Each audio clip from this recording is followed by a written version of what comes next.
एक समय की बात है। एक गांव में किशन नाम का एक आदमी रहता था। अक्सर किशन परेशान होकर सोचते रहता था, एक तो मैं बहुत गरीब हूँ, ऊपर से मेरी शादी बचपन से ही हो गई है। अगर मैं अपनी पत्नी को उसके मायके से अपने घर लाता हूँ तो उसे क्या खिलाऊंगा। तभी रास्ते में रामा किशन से कहता है, अरे किशन, यहाँ गांव में तो अकाल पड़ा हुआ है, चलो शहर जाते हैं काम करने के लिए। तभी किशन कहता है, हाँ रामा, शहर तो जाना पड़ेगा क्योंकि अकाल पड़ने से अब आय का कोई साधन नहीं रहा।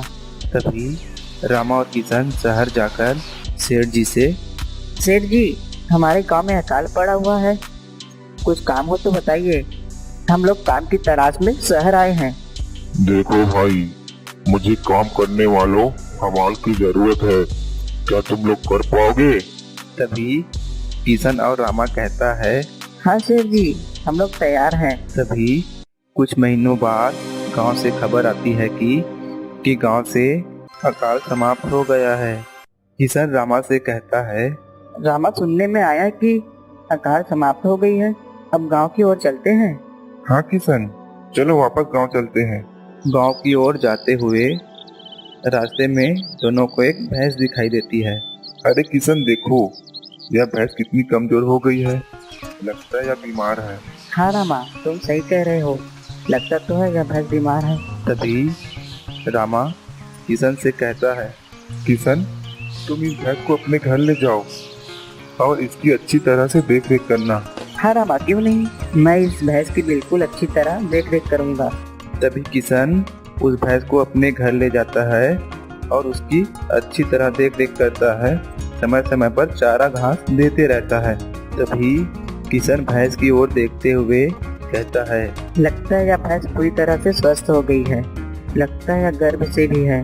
तभी कुछ दिनों बाद उस भैंस ने सुंदर सा स्वस्थ बच्चे को जन्म दिया। उधर गांव के जीवन पर चित्र बनाने के लिए एक कलाकार गांव में आया था।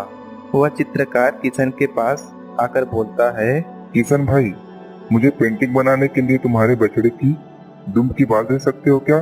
तभी किशन बोलता है, हाँ कलाकार जी, बिल्कुल ले जाइए। लगभग 2 सप्ताह गांव में रहने के बाद चित्र बनाकर कलाकार चला गया। इधर भैंस खूब दूध देने लगी तो किशन उसे बेचने लगा और एक दिन वह चित्रकार वापस उसी गांव में लौटा और किशन को ढेर सारी रुपए दिए। फिर किशन चित्रकार से कहता है, अरे चित्रकार भाई, इसकी क्या जरूरत थी? तभी चित्रकार, किशन, मेरी तरफ से इसे भेंट समझो, मैंने जो चित्र बनाया था उसमें से मैं पुरस्कार जीता हूँ और मेरी पेंटिंग भी काफी अच्छी कीमत में बिकी है। तभी किशन, अरे यह बछड़ा मेरे लिए भाग्य का सितारा बन के जन्म लिया है, इसमें से कुछ पैसों से भैंस की बच्चे के लिए घंटी खरीद लेता हूँ और उधर से ही अपने ससुराल जाकर अपनी पत्नी को भी ले आता हूँ। किशन के जीवन में उस भैंस के आ जाने से जो सुख आया, उससे किशन के मन में इच्छा हुई, कहीं काम करने से अच्छा क्यों ना मैं बहुत सारी भैंस पाल लूँ, जिसका दूध निकालकर अच्छी आमदनी करूँगा। क्यों ना इस बारे में अपनी पत्नी से एक बार सलाह ले लूँ। तभी किशन की पत्नी कहती है, हाँ जी, ठीक है, अच्छा रहेगा। किशन ने कुछ और भैंस खरीद ली और उसका दूध का व्यापार चल निकला।